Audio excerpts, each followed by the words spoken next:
Ça y est, t'as basculé sur l'autre match. Et ouais, c'est dur de se dire qu'il faut passer à autre chose, hein. Ça a été vite. Tous les 6 jours, un match en phase de poule. C'est ça un tournoi. On n'a pas le temps et c'est comme ça. Pourquoi? Parce qu'on joue contre l'Uruguay jeudi, pardi. Et oui, tout va très très vite. Bam, je t'envoie du lourd dès le début. Si tu prends ce lancement de jeu, en touche de l'Uruguay en 2019, il est parfaitement réalisé. Tu identifies le verrouilleur adverse, le relayeur et le disque qui défend. Sur un lancement de jeu en déviation, tu essaies d'attaquer cette zone. Cela semble logique. Tu vas avoir une quinzaine de mètres entre ton premier défenseur et le verrouilleur ou le relayeur. L'objectif de la défense, c'est de fermer cet espace le plus rapidement possible. Et c'est toute la complexité de défendre sur des ballons portés ou des peel-off où il y a des zones de break successives qui vont s'ouvrir, comme je le dis à chaque fois. Pour tous les entraîneurs, si vous le voulez, vous pouvez aller dans la partie membres où j'ai 1h30 de formation sur toutes les attaques à partir de ballons portés, les paramètres décisionnels, quand est-ce qu'on peut faire le fermer, avec quel joueur, comment on sanctionne l'adversaire, etc. Et je l'ai découvert ça en 2019 où j'ai bossé dessus et j'ai pas mal cogité. Et eux, ils le connaissaient déjà, quoi. Tu regardes ce lancement, les Uruguayens ils utilisent avec un timing tellement parfait ce lancement de jeu. Et c'était il y a 4 ans. Ils en sont où maintenant? On est obligé de faire un stop par l'Uruguay pour parler de cette équipe qu'on ne connaît pas très bien. Bah ouais, il y a autre chose que du football en Uruguay. Normal, ils sont 17e au classement IRB. Déjà qu'on considère qu'à partir de la 10e place, c'est pas terrible.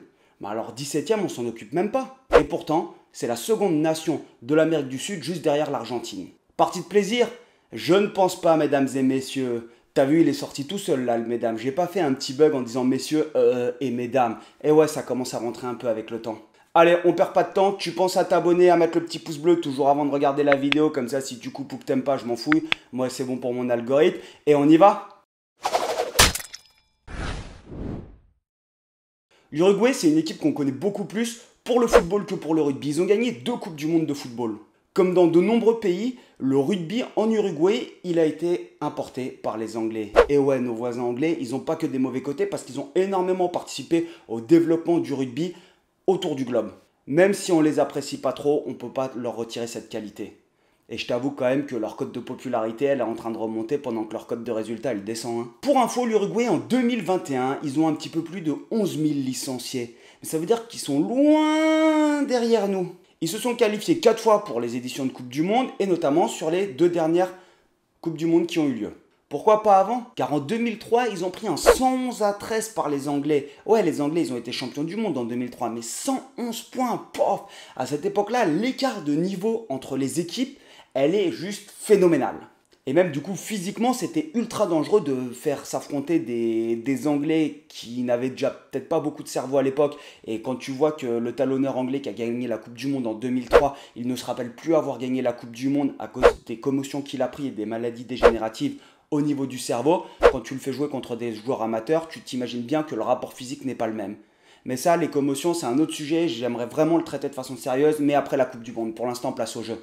En 2015, ils ont progressé, ils prennent entre 47 et 65 points par match. Et notamment, ils prennent un petit 47-15 contre les Fidji. Et 4 ans plus tard, ils battent les Fidji. Mais alors, comment est-ce qu'ils ont fait pour progresser comme ça entre 2015 et 2019? Pour une nation comme l'Uruguay, c'est extrêmement difficile d'augmenter le niveau de ton équipe nationale, et pour plusieurs raisons. Si tu veux augmenter le niveau de ton équipe nationale, il va falloir que tu augmentes le niveau de tes clubs et le niveau de tes championnats locaux. Mais ça nécessite que les clubs aient des moyens pour se développer, avoir plus de licenciés, une formation cohérente des éducateurs. Et donc du coup, au fur et à mesure, tu augmentes le niveau des championnats jeunes et donc du coup des championnats plus vieux. Et tu vas sortir plus de joueurs de qualité en augmentant ton nombre de licenciés. Et donc pour un pays qui est fan de football, c'est extrêmement compliqué de changer les mentalités. Mais si tu veux aussi développer, il faut avoir l'engouement. Mais l'engouement, c'est des choses que tu vas obtenir aussi grâce à de la visibilité et des victoires. Quand ton équipe, elle perd 111-13, ben, tu vois ça dans un petit encart dans le journal, tu te dis mais pourquoi je vais regarder mon pays qui se fait allumer comme ça? Hors de question. Et c'est ce qu'ils ont fait et ils ont été très très forts là-dessus. Entre 2015 et 2019, l'Uruguay a joué 46 matchs internationaux. 46 matchs. Pardon, ce n'est pas des matchs internationaux, puisqu'il y a certains moments où ils n'ont pas joué des équipes et des sélections nationales, mais ils ont même joué contre des clubs. Et d'un côté, c'est normal, parce que qui voudrait jouer contre l'Uruguay dans les nations majeures? La France? Tu t'imagines un match France-Uruguay? Franchement, je ne suis pas sûr qu'ils accepteraient, et ils proposeraient sûrement à l'Uruguay, si vous voulez, vous pouvez jouer contre nos U20, le match serait plus ou moins équilibré, même si je pense que maintenant l'Uruguay serait peut-être plus forte que nos U20. Mais en tout cas, T'as pas envie d'envoyer ton équipe de France A jouer un match amical contre l'Uruguay. Et pour l'Uruguay, tu joues des U20, mais tu dis non, en fait, moi je cherche à gagner en visibilité. Pour l'Uruguay, en termes d'image, c'est pas possible. C'est-à-dire que si tu lis dans ton petit journal, quand on t'explique que tu as battu avec ton équipe A l'équipe des juniors d'un pays d'à côté, franchement, ça le fait pas pour l'image. On est tous pareils, on a envie de voir notre nation qui gagne. Ils ont joué donc 46 matchs contre des équipes de niveau équivalent. Il y avait l'Espagne, il y avait l'Australie B, il y avait l'Argentine B, il y avait l'Allemagne, la Namibie, les USA B. Et ils ont commencé à enchaîner les victoires. Et en 2018, ils font même une tournée sur laquelle ils vont effectuer 4 matchs, dont 2 contre des clubs avec Cardiff et l'Ulster. Ensuite, ils se font monter en l'air par les Fidji où ils prennent 68-7, il me semble. Et derrière, ils battent la Roumanie. Et plus le temps passe et plus leur projet il prend forme. Là où au début, ils prenaient des doudounes par l'Argentine B, ils font un jeu égal au bout d'un moment. Puis arrive ce fameux match de Coupe du Monde contre les Fidji. Et là, ils battent les Fidji dans un match magique. Comment est-ce que c'est possible?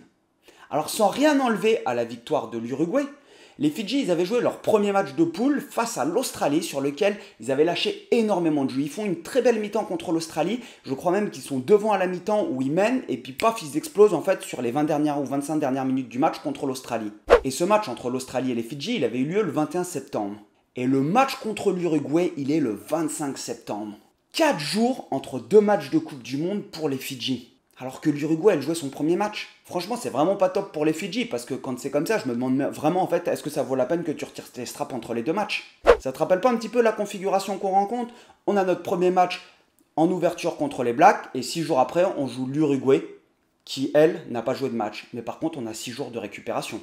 Et ça a été le plus gros souci pour moi en termes d'organisation sur la Coupe du Monde 2019, ça a été cette équité avec ce temps de récupération qui n'était pas le même entre des nations mineures et des nations majeures. Les nations mineures, qui ont sûrement moins de joueurs, qui sont moins bien préparés physiquement, qui ont moins de staff, qui ont moins de moyens, moins de budget, ils avaient moins de temps de récupération entre les matchs. Les mecs, pour se déplacer d'un stade à l'autre en 4 jours, ils faisaient du blablacar ou du vélo. Si tu connais pas le monde du rugby, en fait, c'est comme ça partout. Et à tous les niveaux. T'as tes potes et tu fais croquer, si tu peux faire croquer, tant pis pour les quitter. La plupart des gens, ils sont comme ça. Tu prends une bonne initiative d'une ligue française qui invite tous les clubs de sa ligue, les présidents des clubs, à venir voir le match entre la France et les Fidji à la Beaujoire à Nantes. Tu te dis, mais c'est cool, tous les présidents ils vont se rencontrer, ça va être un bon truc. Ben non, en fait tu avais tous les clubs autour de Nantes, puisque c'est les clubs les plus puissants je suppose de la ligue, qui étaient invités en loge et qui mangeaient des petits fours, pendant que les autres présidents de clubs, eux ils avaient le droit d'être en tribune à côté de la presse. Même fonction, mais pas sur le même pied d'égalité. Et là encore, c'est des invitations à des matchs, c'est que du bonus. Mais je pense que tu l'as déjà connu aussi, ce genre d'équipe qui se fait rétrograder soit financièrement, soit parce qu'ils n'ont pas de réserve. Ils n'ont pas le droit dans le championnat en dessous de rejouer des phases finales ou la montée. C'est normal, puisqu'ils n'ont pas respecté leur engagement à un niveau supérieur. Mais par contre, il va y avoir un petit truc au niveau de la ligue, si tu as des potes, où ils vont dire non, mais en fait, ils sont redescendus, c'était pas parce qu'ils n'avaient pas de réserve ou qu'ils étaient forfaits ou financièrement, ils peuvent remonter tout de suite. Tu les connais celles-là? Comme les péréquations en fin de saison où tu te qualifies pas à 0,006 points près, alors que le club du vice-président de la ligue, il se qualifie avec son équipe de pêcheurs et de maraîchers, avec tout le respect que j'ai pour les pêcheurs, parce que j'en suis un. Bref, revenons à notre sujet. L'Uruguay, elle a profité du fait que les Fidji n'avaient que 4 jours de récupération entre le match de l'Australie et leur match pour pouvoir les closquer. Et ça, franchement, n'y a rien à dire, ça fait partie du jeu. Et on se souviendra donc en 2019 de cette équipe uruguayenne qui gagne ce match contre les Fidji. Et on ne se souviendra pas du fait que quand ils se font éliminer par le Pays de Galles 35 à 15, je crois, ils rentrent dans un bar et les mecs ils déglinguent tout, il y en a pour 30 000 euros de dommages quand même. C'est-à-dire que les mecs ils sont allés faire la brinque dans un bar, ils ont eu pour 30 000 euros. Avec des plaintes qui ont été déposées, etc. Et je pense que ça relève plus de l'amateurisme de la fédération uruguayenne et de sa capacité à tenir les joueurs et ce qu'ils représentent autour d'une Coupe du Monde que de la mauvaise volonté. Quoique, on ne sait jamais. Et donc en 2019, ils étaient outillés tactiquement. C'est pour ça que j'ai commencé la vidéo par cette analyse de touche, parce que c'était pour te montrer, en fait, ouais, ils étaient outillés. C'est pas du tout des amateurs, il y a 4 ans, ils connaissaient déjà le rugby, et là, tu peux te dire que ça a travaillé, ça s'est mis à jour, évidemment. Et il y a cette influence de l'Argentine, je pense, sur le rugby uruguayen, sur lequel il y a énormément de passerelles entre les coachs au niveau des formations pour ce transfert de compétences. Bon, ça donne quoi depuis 2019 l'Uruguay? Parce que tu me parles d'avant, mais moi j'ai envie de savoir ce qui se passe maintenant. Ok, tranquille. Autant ils avaient joué 46 matchs entre la Coupe du Monde 2015 et 2019, autant ils en ont joué 17 entre la 2019 et 2023. Ils font partie de ces nations qui ont été réellement impactées par le Covid. Sur des fédérations comme ça où le budget n'est pas extensible, le Covid ça leur a fait très très mal. J'ai du mal à trouver des informations sur les joueurs, mais il y a une grosse partie des joueurs qui évoluent dans des championnats locaux. Et le coût d'une sélection pour les déplacements, pour l'hôtel, les restaurants, les vols, le fait qu'il faut payer les joueurs, bah, tout ça, c'est un coût parce qu'ils ont aussi des joueurs qui sont professionnels. Et quand tu prends un joueur professionnel et que tu le retires à son club, bah, soit il faut que tu payes le club, ou soit il faut que tu payes le joueur. Va expliquer à un club français que son salarié qui paye pour jouer tous les week-ends ne sera pas là parce qu'il sera en sélection. Le club, il va dire, mais non, c'est moi qui paye, il joue pour moi. Alors le Covid, ça a ralenti leur nombre de matchs, mais ils prennent plus des doudounes comme avant. Et pour cause, ils ont battu la Namibie récemment et ils font un match en 2021 contre l'Italie où ils perdent 17-10. Et parmi ces joueurs uruguayens, ils ont notamment une star que tout le monde adore, je pense, par le charisme et l'aura qu'il a, c'est Arata. Le mec, il est arrivé à Castres et il s'est imposé dans l'effectif alors qu'il y avait Rory Cocotte. Rory Cocotte, faut aller le taquiner quand même en neuf. Et donc on a une partie des joueurs qui sont dans un championnat local, on en a un ou deux il me semble en top 14 et beaucoup qui sont en Pro D2. Mais je suis pas sûr, alors dites-le moi dans les commentaires si je me plante là-dessus. C'est donc une équipe qui est armée tactiquement, qui est armée stratégiquement. D'un point de vue technique, ils sont forts puisque c'est dans la culture des Argentins. En fait, la technique individuelle chez les Argentins, c'est quelque chose qui est extrêmement développé. Et du coup, ça transpire obligatoirement sur le rugby uruguayen. Mais après, il va y avoir cette différence où quand tu as une fédération où il y a moins de 20 000 licenciés qui jouent face à une fédération où il y a plus de 300, où il y a environ 350 000 licenciés, il me semble, le choix des joueurs, il reste quand même assez majeur et donc tu as plus de potentiel de trouver des joueurs avec des qualités physiques qui vont être meilleures à la base que dans une fédération où il y a plus de licenciés que dans une fédération où il y a moins de licenciés. Ça paraît normal. Le souci pour la France, c'est qu'on va les jouer en premier, donc ils vont avoir tendance à être frais. Et je pense que dans la poule, ils veulent faire bonne figure. Ils vont jouer contre la nation qui organise. Bien sûr qu'ils ont envie de faire bonne figure. Après, honnêtement, si on n'arrive pas à les battre, je pense qu'on n'est pas invité à aller plus loin dans la compétition. Hein. Toujours est-il que ça sera un joli match qui, pour moi... Ah, allez, je garde ça pour la preview quand même, quand je vais balancer la compo et dire ce que j'en pense. Parce qu'il ne faut pas se leurrer, hein, il va y avoir des choses intéressantes à voir et à analyser sur ce match. C'est la Coupe du Monde quand même. Pour terminer la vidéo, on se retrouve au clubhouse du club Canet-d'Aude, qui ont été champions de France de Régional 3 cette année. Allez, dédicace, un titre de champion de France, c'est pour toute la vie, que tu sois en régional, en jeune ou que tu sois champion de ton quartier, c'est pareil. Allez, topette!